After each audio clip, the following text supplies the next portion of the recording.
எல்லாருக்கும் வணக்கங்க. Welcome back our channel. நான் உங்கள் மணிகிரி. 2023 துணிவு படம் பார்த்தீங்கன்னா உண்மையிலே சர்வசாதாரணமான ஒரு படம் அப்படின்னு நம்மளால் சொல்லிட முடியாது. ஏன்னா இந்த படம் ரிலீஸ் ஆனப்போ வாரிசுனோட படம் ரிலீஸ் ஆனிச்சு. இந்த ரெண்டு படத்துக்கும் கடுமையான ஒரு போட்டி இருந்துக்கிட்டு தான் இருந்துச்சு. ஆனால் மக்கள் கடைசியாக எந்த படத்தை அதிகமாக பார்த்தாங்கன்னா துணிவு படத்தை தான் அதிகமாக பார்த்தாங்க. ஸோ துணிவு படத்தை பார்த்த மக்கள் வாரிசு படத்தை அந்தளவுக்கு அதிகமாக விரும்பி பார்க்கல, தேட்டருக்கும் போகலை. ஸோ நிறைய தேட்டரில் வாரிசு படத்தை எடுக்க ஆரம்பித்தாங்க, துணிவு படத்தை போட ஆரம்பித்தாங்க. இது தமிழ்நாட்டை பொறுத்த வரைக்கும் தேட்டர் சங்கத்தில் ரொம்ப ஆச்சரியமாக பார்க்கப்பட்டுச்சு. ஏன்னா வாரிசு படத்துக்கு கோடிக்கணக்கில் ஆடியோ ப்ரமோஷன் நடத்தப்பட்டுச்சு.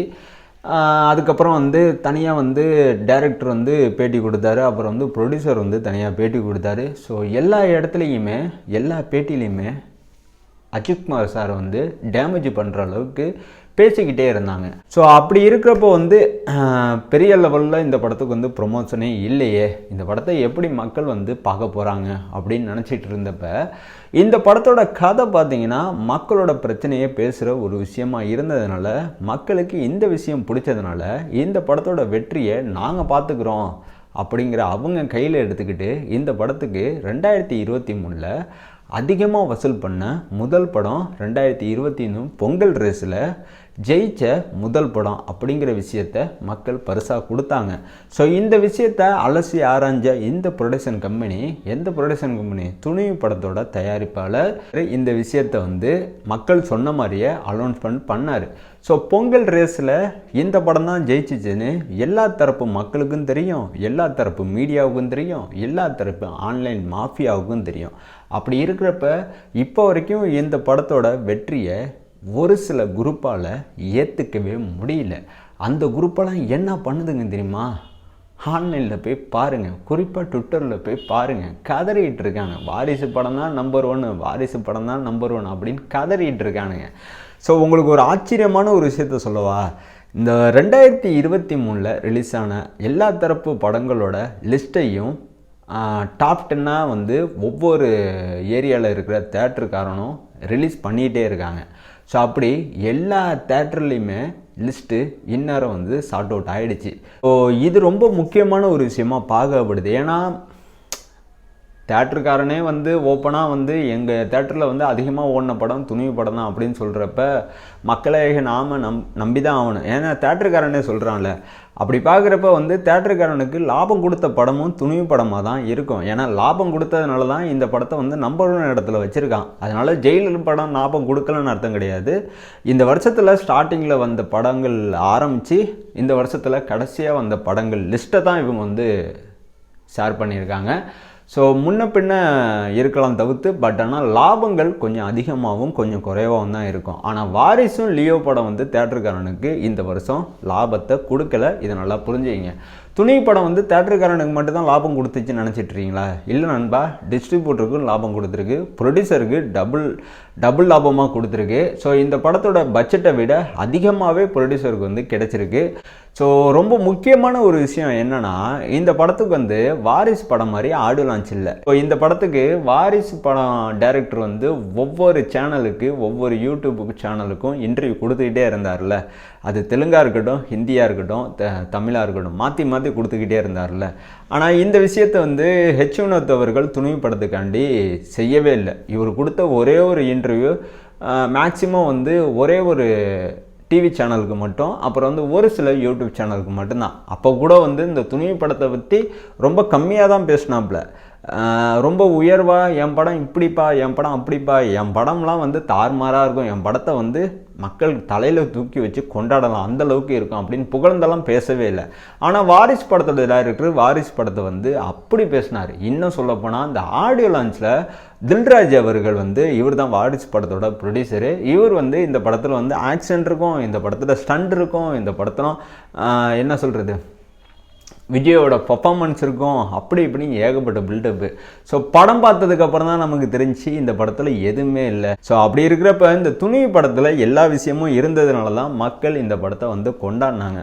ஸோ ஆனால் ஒன்று நல்லா புரிஞ்சுங்க, இந்த படத்துக்கு மட்டும் இல்லை, இனி வரப்போகிற எந்த படத்துக்குமே தல அஜித்குமார் தனியாக ஒரு ஆடியோ லான்ச்சோ, தனியாக ஒரு இன்டர்வியூவோ, தனியாக ஒரு ஃபங்க்ஷனோ வச்சு இந்த படத்தை வந்து ப்ரொமோட்டே பண்ண மாட்டார். ஆனால் இப்போ வரைக்கும் இவருக்கு வர அந்த கிங் ஆஃப் ஓப்பனிங் அப்படிங்கிற அந்த மேட்ரு வேறு எந்த ஒரு நடிகருக்குமே கிடைக்கவே இல்லை. காரணம் லாயலான ஒரு ஃபேன்ஸ். ஸோ விசுவாசம் மிகுந்த ஒரு ஃபேன்ஸு, ஒரு ரசிகர்கள் இவர் பின்னாடி இன்னமும் இருக்காங்க. இன்னும் சொல்லப்போனால் இவர் இந்த மாதிரி ஒரு விஷயமெல்லாம் செய்யாமல் இருக்கிறதுனால தான் ரசிகர்கள் அதிகமாகிட்டே இருக்காங்க. ஏன்னா இப்படி ஒரு மித்தை வந்து இவர் வந்து கிரியேட் பண்ணியிருக்காரு. இந்த மாதிரி ஒரு விஷயத்த வேறு எந்த ஒரு நடிகரும் கிரியேட் பண்ண நினச்சாலும் அது ஃபெயிலியரில் தான் போய் முடியும். ஏன்னா ஒரே ஒரு அஜித்குமார் சார் மட்டும்தான் அதை வந்து அந்த விஷயத்தை வந்து செய்ய முடியும். இது சினிமா இண்டஸ்ட்ரியில் எல்லாத்துக்கும் தெரிஞ்ச விஷயந்தான். ஒருவேளை வந்து எல்லார் நடிகர் மாதிரி இவரோட படத்துக்கும் ஆடியோ லான்ச்லாம் இருந்தால் கூட இந்த துணிவு படத்தோட வசூல் வந்து 330லேருந்து 630 கூட மாறி இருக்கலாம். ஏன்னா ஒரு படத்தை வந்து ப்ரொமோட் பண்ணுற விதத்தில் தான் இருக்குது அந்த படத்தோட வசூல். அப்படி இருக்கிறப்போ வாரிஸ் படம் வந்து ப்ரொமோட் தானே பண்ணாங்க. ஏன் அந்த படத்தோட வசூல் கம்மியானுச்சு? படத்தில் கதையும் இல்லை, எவனும் நடிக்கவும் இல்லை, சொந்த கதையை வந்து படமாக எடுத்து வச்சுருக்கானு, இதை போய் எவனாச்சும் பார்ப்பானா? ஸோ அப்படி தான் மக்கள் எல்லாரும் சொன்னாங்க. அதனால தான் இந்த படத்தோட வசூல் போயிடுச்சு.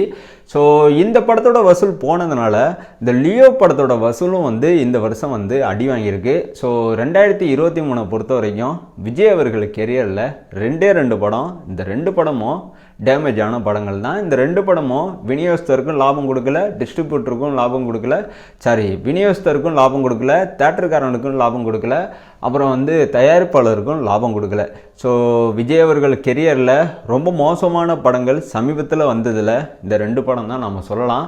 ஆனால் என்ன, வாரிசை விட லியோ கொஞ்சம் பெட்டராக இருக்கும். பட் லியோ படம் ஓவர் சூப்பர் டூப்பர் அப்படின்னு சொல்கிற அளவுக்கு இருக்காது. ஸோ இது ஒரு சைடு இருந்தாலும் இந்த துணிவு படத்தை பொறுத்த வரைக்கும் இந்த வசூல் பார்த்தீங்கன்னா 330 கோடி இல்லை. இந்த வசூல் வந்து விடாமுயற்சி படத்தில் நாம் வந்து எதிர்பார்க்கலாமா அப்படின்னு கேட்டிங்கன்னா கண்டிப்பாக எதிர்பார்க்கலாம். ஆனால் வந்து ட்ரிபிளாக எதிர்பார்க்கலாம். ஸோ சொல்ல முடியாத நண்பா. ஏன்னா வந்து அஜித்குமார் சார் இப்போ ரீசெண்டாக ஒரு முடிவு ஒன்று எடுத்திருக்காரு. அந்த முடிவுப்படி தான் இப்போ இவர் நடிக்கிற ஒவ்வொரு படத்தோட ஸ்கிரிப்டையும் ஒவ்வொரு படத்தோட ப்ரொடியூசரையும் தேர்ந்தெடுத்துட்ருக்காரு. ஸோ இப்போ எல்லாருமே வந்து பாக்ஸ் ஆஃபீஸ் கலெக்ஷன் நம்பர் அப்படிங்கிற மேட்ரு வந்து பேசிகிட்டு இருக்காங்க.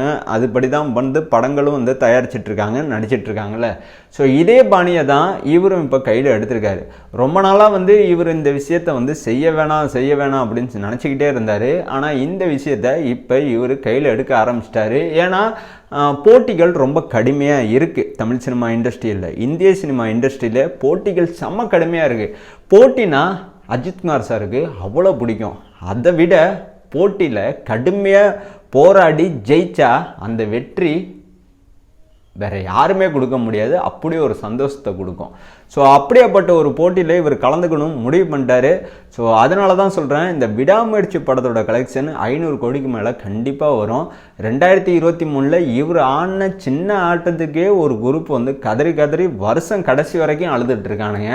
ஸோ 2024 ஆரம்பத்தில் இல்லை மிடில் வந்து இவர் ஆரம்பிக்க போகிற இவரோட ஆட்டம் விடாமுயற்சியில் கண்டிப்பாக நடக்கும். ஸோ ஆனால் பெரிய ஆட்டமாக இருக்கும், பெரிய ஒரு சம்பவமாக இருக்கும். இதை பார்த்துட்டு எத்தனை பேர் கதறி 2024 வருஷம் எண்டு வரைக்கும் கதறி அழுவ போகிறானுங்க தெரியல. துணிவு தான் பொங்கல் வின்னராக அனௌன்ஸ்மெண்ட் பண்ணியிருக்கு. ப்ரொடியூசர் சைடும் சொல்லிட்டாங்க, டிஸ்ட்ரிபியூட்டர் சைடும் சொல்லிட்டாங்க, தேட்டருக்காரனும் இப்போ வந்து லிஸ்ட் அவுட் ரிலீஸ் பண்ணி இதுலேயும் வந்து சொல்லிட்டானுங்க. ஸோ இதுக்கு மேலே யார் சொல்லணும் அப்படின்னு எனக்கு தெரியல.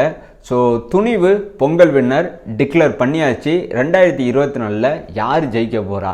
திரும்பவும் போட்டிகள் வரும், திரும்பவும் காரசார விவாதம் வரும். ஸோ இந்த போட்டியில் கலந்துக்க போகிற நடிகரோட படங்கள் ரொம்ப அதிகமாக இருக்குது. ஸோ ஒவ்வொரு படங்களும் ஒவ்வொரு ஜானரில் இருக்குது, ஒவ்வொரு கதையில் இருக்குது. எல்லா படமே பிரம்மாண்டத்தின் உச்சமாக தயாரிச்சிருக்காங்க. ஸோ 2024 பொறுத்த வரைக்கும் தமிழ் சினிமா இண்டஸ்ட்ரிக்கே இல்லை இந்திய சினிமா இண்டஸ்ட்ரிக்கே ரொம்ப பெரிய ஒரு விஷயமாக இருக்க போகுது. சினிமா லவ்வருக்கு 2024 செம்ம ட்ரீட்டாக இருக்க போகுது.